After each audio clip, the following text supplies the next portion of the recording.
Testing. Okay.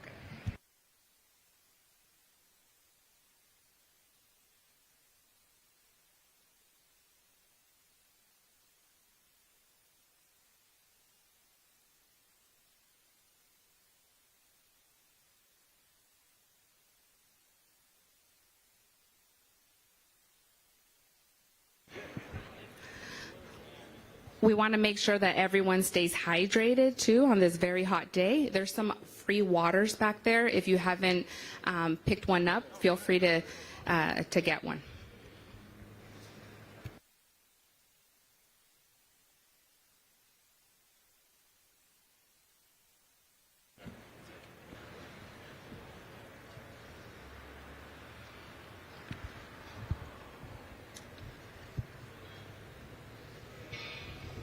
All right, who's ready for Grand Prix weekend? Woo! Perfect way to kick off an amazing weekend. I was just telling Jim, why does it seem like it's always super hot on Grand Prix? He's like, don't complain about it. I'm like, I'm not. This is a good thing.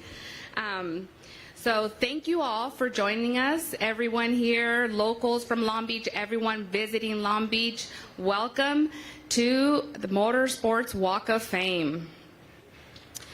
Yay! As we begin the induction ceremony, I would like to acknowledge some of the dignitaries that we have here join us today. Starting off with our city manager, Tom Modica. Yay! All our council members that we have here, and former inductees as well. Yay!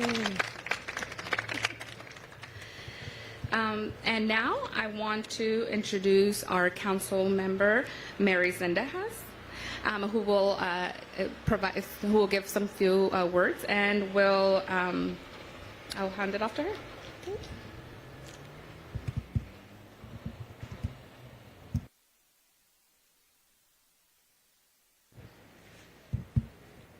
Good morning, everyone. On behalf of the City of Long Beach, I welcome you here today to kick off the Grand Prix week by honoring two more racing legends into our Motorsports Walk of Fame. So excited for that.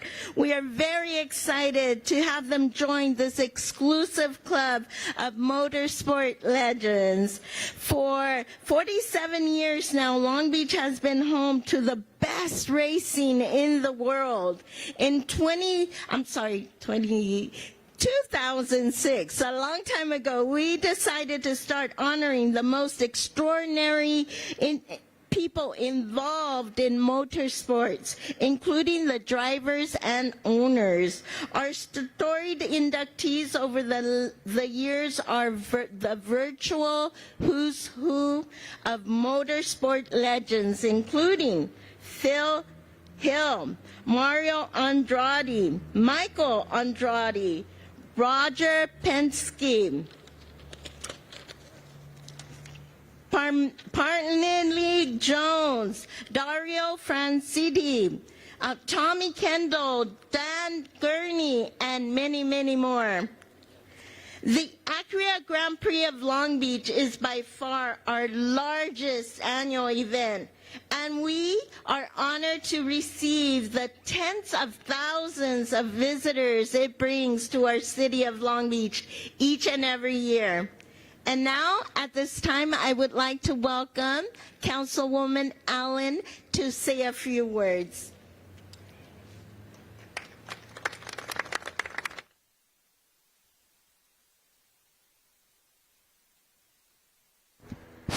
Hi, everyone.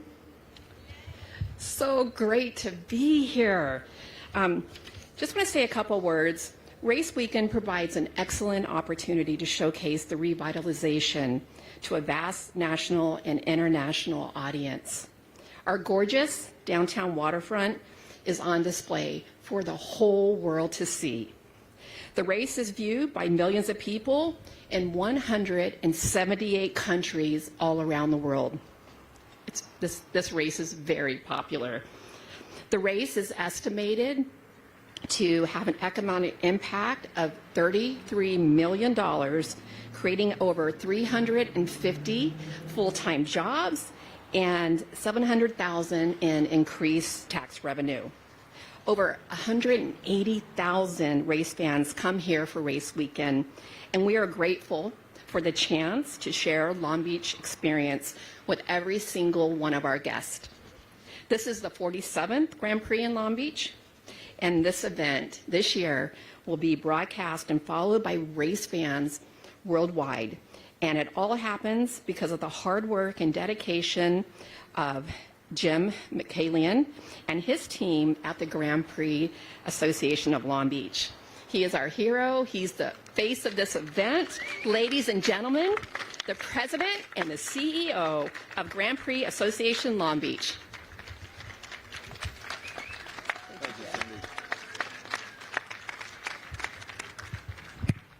Thank you very much, Cindy. And on behalf of the Grand Prix, let me say welcome to all of you. This is a beautiful day, and it's going to be a little warm. We know that, but I'll tell you what, it's a lot better than looking up and seeing raindrops in the sky. So we're looking forward to having a great weekend. Yes, indeed, this is the kickoff to all the activities taking place over the next 3.5 days.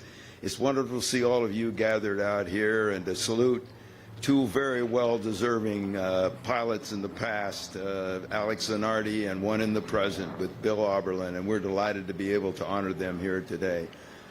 Before I get started, let me just say a couple words of thanks to the City of Long Beach, to the Convention Center, and to the Convention and Visitors Bureau for assisting us. They've been doing it for a number of years and doing a supremely good job of doing that. I'd also like to mention that they're providing some water in the back. I want to make sure that everybody stays hydrated here. So one, we'll keep the ceremony fairly short, and two, if you need to, help yourself to water before the session ends here. While we're talking about Motorsports Walk of Fame, let me take the opportunity to introduce a couple of members who have already been inducted in the Walk of Fame. Chris Spook here, the founder of the Grand Prix, is here. And behind me somewhere is Jimmy Vassar, who's a driver and team owner, successful, and another driver and very successful team owner, Chip Ganassi, who's been inducted in. And just as a coincidence, I was talking to Chip.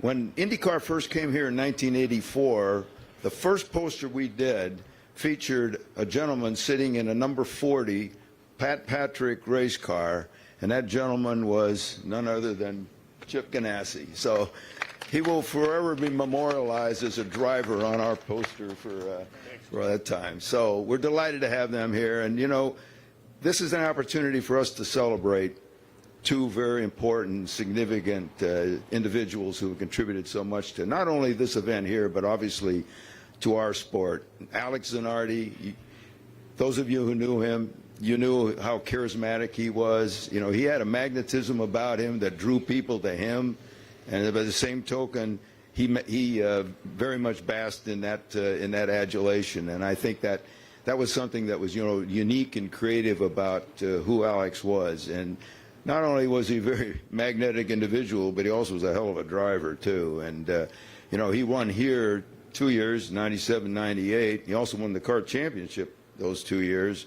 Was in Formula One for a couple of turns, and had a very successful career.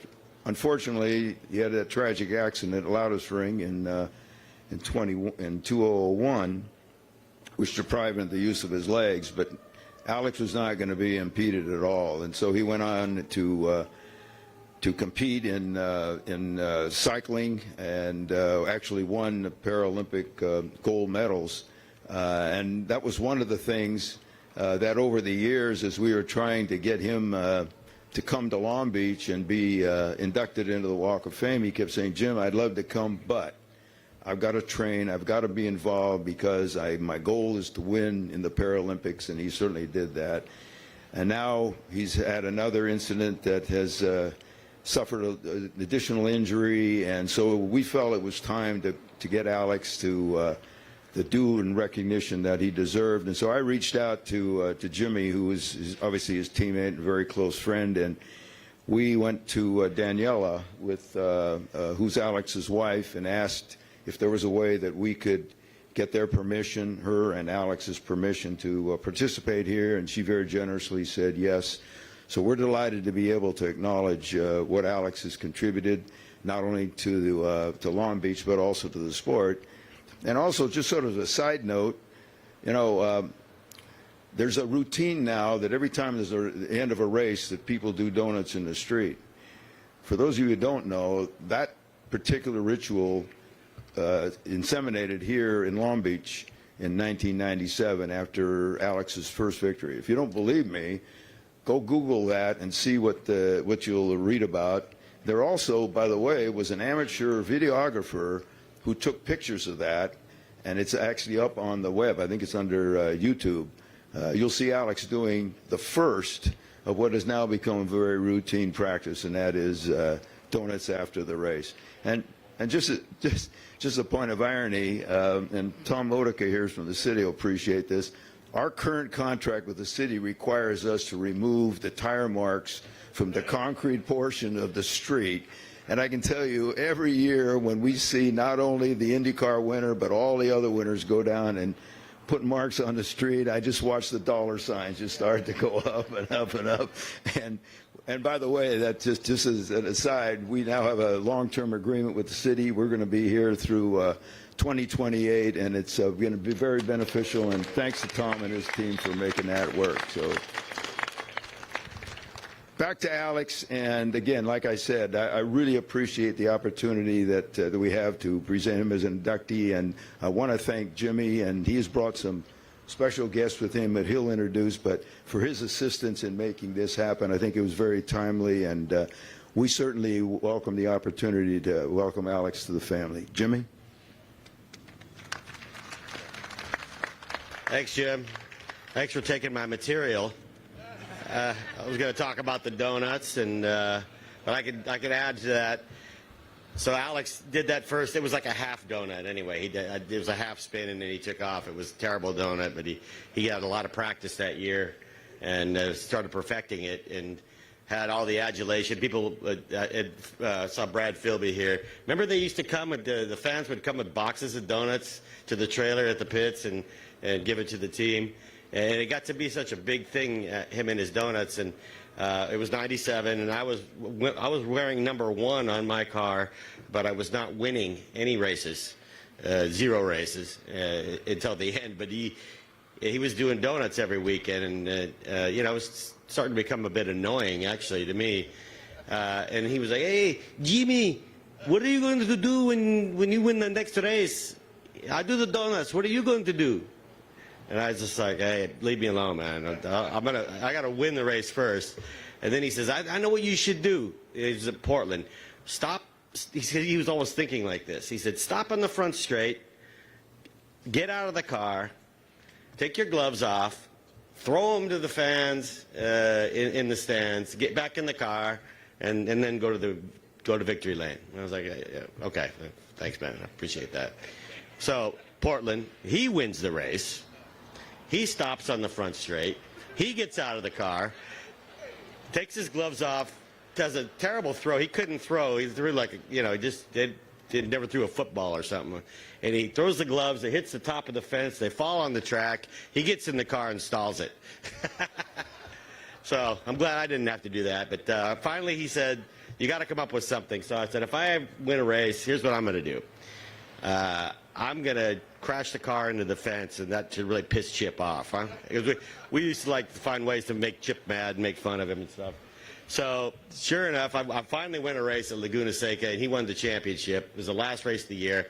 And I'm coming down out of the corkscrew, and he pulls alongside of me, and he's wildly waving his arms, and I thought, oh, yeah, it's nice. He's happy for me. And he won the championship, and I waved back at him. And what he was doing is like, "This is the last corner. You haven't crashed the car yet." So he slams into me and runs me into the wall on the inside. I don't think it hurt the car too much, Chip, but so he helped me crash the car, and that was supposed to be my celebration. So, you know, racing with him was it was just the best time of my life. You know, it's 3 years. It was just the greatest, and we we got on a roll with Chip's team, and it was a great honor to drive with him alongside of him, and it's a great honor to stand up here and to represent him. And I'm sure he'll be back here when he heals up, and he'll be back here soon. But I also brought. I want to get Chip up here. Chip Ganassi and Max Pappas. Max, his best friend in Italy. Chip put us together with a great team. I want them to come up and honor him as well. So come on up, guys. Thanks, Jimmy, and thanks everyone for being here this morning. I had the pleasure of being Alex Zanardi's car owner when he was in IndyCar racing at first, and Alex is the type of person that strung together a life that any 10 men could call lives. He strung together it in one life. Jim can talk about his accomplishments here at Long Beach, winning 2 years in a row, and Jimmy being his teammate. What I want to talk about with Zanardi was when he, after he left our team, he went back to Formula One, and then came back in IndyCar racing a few years later, had a terrible accident, as Jim said, at the Lausitz Ring in Germany in 2001, and lost both of his legs. We all thought that was obviously a terrible thing to happen. And I think here's the point I want to get across to everyone this morning is this. I think I talked about Zanardi and his accident and his legs. I think I talked to him one time about it. And then his life moved on from there. We never mentioned his legs again, or lack of legs. And his life moved on. And what we all thought was a great career in the United States and in IndyCar racing, any driver here would have loved to have those accomplishments. We didn't realize that was not the end of a career, but the beginning. It was really the beginning of another career. Alex went on to win at the Paralympics. I know he called me one time. It was going to do the New York Marathon, and I said, "Okay, man." I said, "Good luck." And on his Paralympic bicycle, I said, "Don't let us down." He goes, "Don't worry, I won't." And so after the race, he finished third the first time out, and I called him up and I gave him a little shit. I said, "Hey, you finished third. What's this third place stuff?" He said, "Cheap." He said, "I would have won the race, but I waited for my teammate, to show me the way, and I waited 8 minutes for him, and I only lost the race by 3. He said, "I would have won." And that went on to Paralympic gold medals, silver medals. He's got a cachet of Olympic medals, Paralympic medals. And then he went on to a TV career in Italy and became a TV star, really, with a talk show, much like Oprah or whatever. He's like the Oprah of Italy, really, with his television show. So he went on to another life after that. So it was racing, it was Paralympics bicycling, it was a television show. And, he squeezed so many lives into one life and still going. So, and as Jim mentioned, he had a bicycle accident, and we're hoping all for a great recovery, but I think there's no better way to appreciate our friend, our teammate, our competitor, and our hero, Alex Zanardi, and I'm honored to be here today to help put him on the Walk of Fame. Thank you.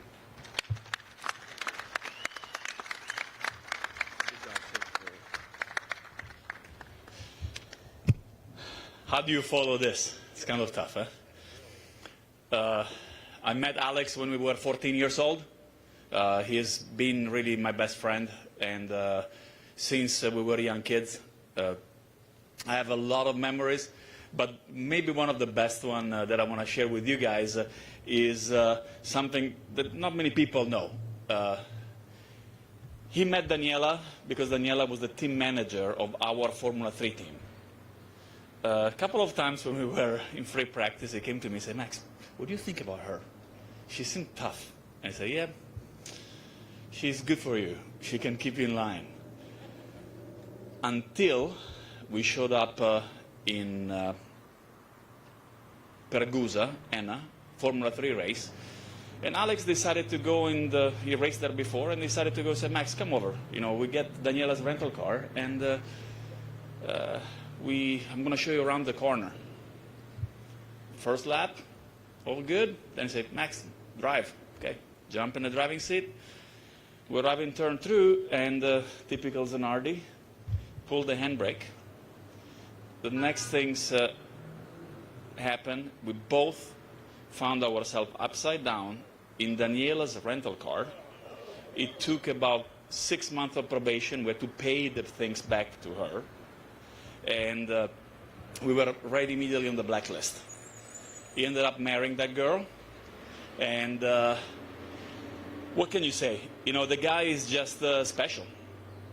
When he had his accident, I was racing with him back and forward. I think I finished second in the race in Lausitzring. And went and visited him in the hospital. He was on a wheelchair with tubes and stuff flying everywhere. And he kept looking down at my shoes. And I was like, what are you doing, Alex? And he went like this, are they new? Yeah, just bought them like 2 weeks ago. You see, that's a good thing in what happened to me. I will not have to spend money in buying new shoes. I mean, how can you match that? So he's been alive. His life has been a life changer for a lot of people in Italy. After his accident, he showed people that you can have another life even if things come through adversity to you. And he's going through another adversity, but I know that there is nobody better than him to show that when life throws a curveball to you, you react to it and you make something happen. So I'm so proud that we're celebrating him, with special people. Chip and Jimmy are really, people that they're so close to my heart. I met them through Alex.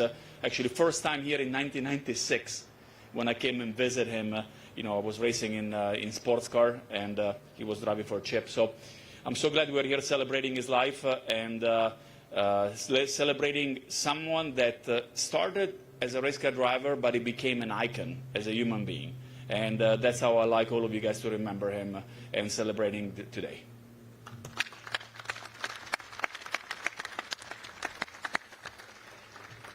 Thank you very much, gentlemen. How about a round of applause again for all three and coming out. Thank you guys for coming out, paying tribute to Alex. It was really significant. And Mary, if you'll follow Mary down, Councilwoman Mary is going to come down and unveil Alex's medallion. You can join her there. Just to alert you, traditionally this would be where we would unveil the medallion. But in 2022, some things don't happen the way traditionally they do, and that has occurred here. We were notified this last Tuesday that the medallions would not be here today. So, very quickly, and I give credit to Kevin Lee, wherever he is, there he is, he put into force Plan B or C, whatever it was, and created some facsimiles of those of these two medallions, and they will unveil them. We'll unveil them today, and then when they arrive here, they'll be properly affixed into the sidewalk here on Pine Avenue. But if you want to join Mary and the group, we'll go ahead and take some photographs of Alex's pseudo medallion.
So what do you think of that replica? Does that look fairly real?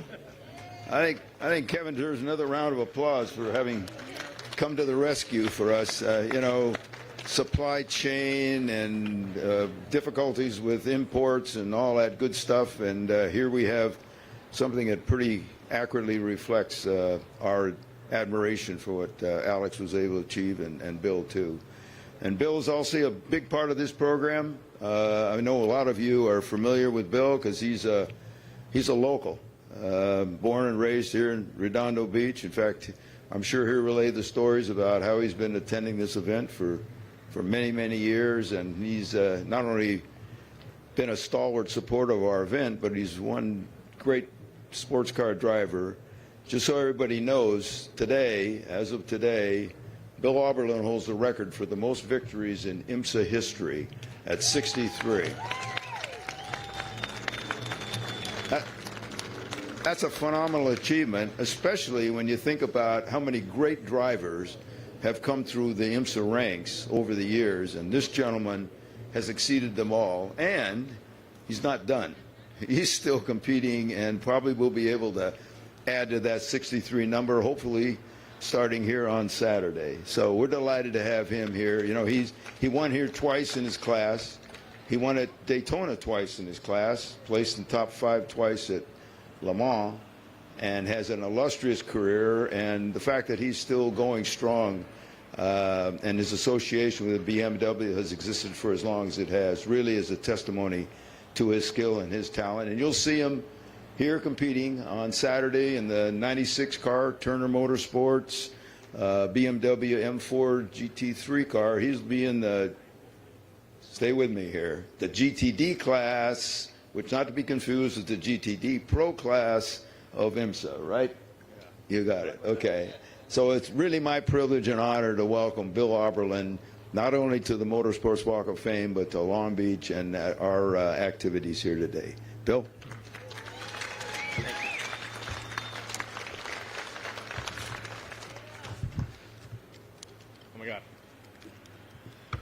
Yep, somebody didn't tell my team owner if your driver needs readers, you might need to consider a younger driver, but that's different. First off, what a total honor to be inducted into the Long Beach Walk of Fame. It's beyond words to express my gratitude for this honor. I'm totally humbled. It's crazy. Who would have thought it was 1975 and I stood right there. I was 7 years old. I was at this track. And I had a tape recorder in my little hand, and I would record the sounds of every race car, and then I would take them home and I would listen to these sounds, and if we played Name That Car in 2 notes, I could hit it like that, right? I mean, it basically was the impression, and it was ingrained in my little mind forever. The Long Beach Grand Prix set the stage for the rest of my racing career. I've pretty much been here every single year since they've run this race. At 7 years old, I couldn't even have had a dream big enough that would have somehow put me in a race car in this beautiful symbolic track. This goes to show that even the biggest dreams can come true. I've been so fortunate to be able to race the Long Beach Grand Prix quite a few times. I've driven in formula cars, prototype cars, GT cars. I've also been lucky enough to finish 3rd here quite a few times, 2nd, and I've won it twice as well. So that's kind of cool. I've got to say, I've raced and won some pretty cool events. Won Daytona a few times, Sebring 3 times, Petit Le Mans 4 times, and even this amazing race. And I must say that out of all of my racing highlights, I'm not kidding you, to be there is it's pretty amazing. I will not cry. I will not cry. How dare me do that? Okay, so that's going to happen. To be here, I'm 1% of the reason for being here. There's 99%, all the people around me that work so hard, that put in so much. I could never thank them enough, but they are the unsung heroes, and I need to thank a few of them. I'm sure I'll miss them, but no, it's all because of them. I'm gonna speed through this because you guys are getting hot. But my dad, my family, none of this would have happened without my dad. I just wanted to be wherever he was. You race motorcycles, you race cars. Thanks, Dad. Dad, it's right there, still there. Shanna's different. That's my girlfriend. You're my daily rudder. You keep me in the right direction. You keep my head clear. And your support means more to me than you'll ever know. Also, you're super hot. Just thought we'd got to know that. She'll be right there if you have to check her out. You know, actually, that's super rude. She won't be there. She'll be over there. It's shaded, so yeah, that's better. Oh yeah, here we go. It's so hot. It's melting everything. I just want to give her a hug after this event because she's the one I always share stuff with. But I'm pretty sure she wants to give me the Will Smith. So is that too soon? Too soon. Okay. All right. So BMW. I got to thank BMW, everybody at BMW for taking a chance 26 years ago. I can't imagine ever being with such a great company for so long, and we're still going strong. We're still winning races. We've won 7 championships, a bunch of records. We hold a lot of titles together. It's been amazing. I got to thank Victor Lelou, Dan Lubin, my new boss who's here. I'm glad he's here. It's amazing. And you can imagine, I've been through probably, in this career of 26 years, probably 15 or 16 BMW bosses. I'm hanging in there. I'm like a cockroach. You can't get rid of me. Never. There's a guy here that I've been with since I started BMW in 1996, and he's here. He's always around. It's Bill Cobb. Thank you, Bill Cobb. He was with me in 1997, so he's the second longest running guy at BMW. Thanks, Bill, for all you do. Will Turner. He is my team boss for the current team that I race for now. Will and I have been together for a long time. He puts up with me, and for that, I'm thankful for everything you do. You know, when you're with your team boss and you go to dinner and he goes, "What are you going to get? You're going to get a steak and a side salad?" And I'm like, "That's really mean that you would just say that." And then the waitress comes and she goes, "What would you like?" I go, "I'll take a steak and a side salad." So he can order for me. He knows me better than I know myself. Robbie Foley, my teammate, he's right over there. I always tell people how great you are, and I truly mean it. You're the triple F, right? I just made that up. Fun, fast, and the future of the sport. I'm honored to be a small part of your career. People ask me, how is he so great in qualifying, right? What some people here don't know, in our series, Robbie has to qualify. You know, that's the way it is, and I'll finish the race. So normally, the day of qualifying, I will try to impart some words of wisdom. Normally, I will do it in private, but we're here in Long Beach, and qualifying is tomorrow, so I might as well give him some of my words of wisdom of how we do it, since I do hold the pole position record forever. And it's pretty simple, right? So, okay, here it is.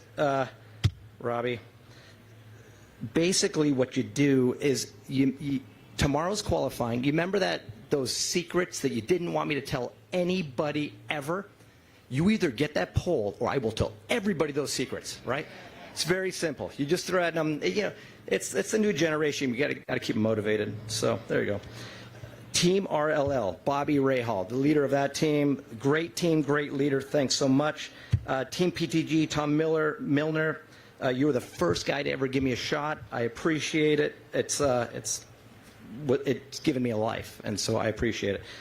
To my friends, they're all here. Wow, there's a lot of friends here. I cherish your friendship and all your support. So many came today, and I love each and every one of you. When I look around at my friends, they're pretty famous, actually, or infamous is more the word. Half of their pictures are up at the post office, and the other half are up on the liver transplant list. So, okay. To my sponsors, we have quite a few over the years, and none of this is possible without you. The year was 1997. It was Daytona for the 24-hour race, right? We had a new sponsor that we weren't totally familiar with. It was called Red Bull, right? This was new to us. Just before the race began, the cases were getting stacked higher and higher and higher in our pit box. My crew guys began to dabble in the amazing drink as the race began. With every stint I ran, the pile became smaller and smaller. But I had the most insane team with wings that you'd ever seen. These guys were amazing. We had 1 hour left in the race. We were leading with a 4-lap lead, which is unheard of now, when our windshield began to cave in. Right? The drivers were in the car, were trying to support the windshield with our hands. Eventually, the series, IMSA, came over and said, "Hey, you need to fix your windshield. It's caving in." Tom Milner, the team boss, said, "It's fine. There's nothing wrong." The series said, "Hey, look, we have an onboard camera. We see this thing is folding in. It's totally unsafe." So they made us They made us come in.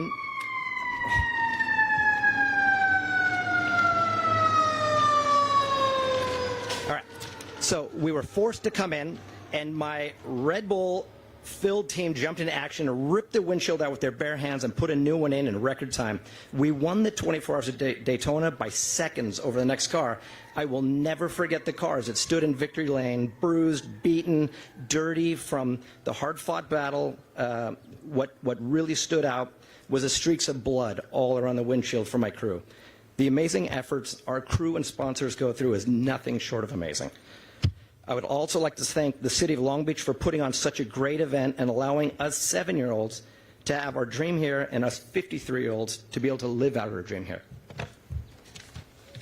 All right. Finally, I'd like to thank my mom. She's not here anymore, but she would have loved this. Thanks, Mom. Thanks to everybody else.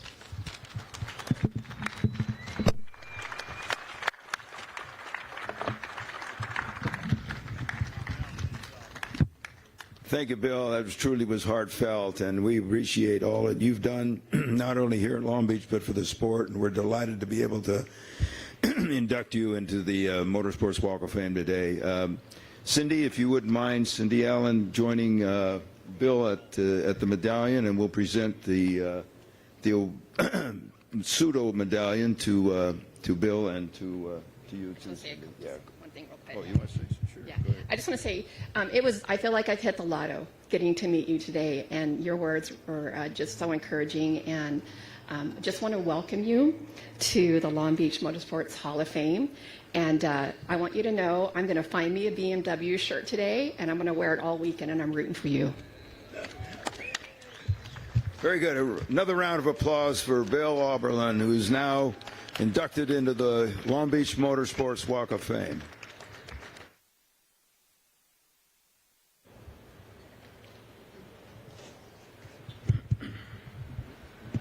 Want me to straighten that out? That's done. Yeah, there you go.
All right, if we have it, the pictures taken and everybody has photographed this for history, why, I want to take the opportunity to thank all of you for coming out.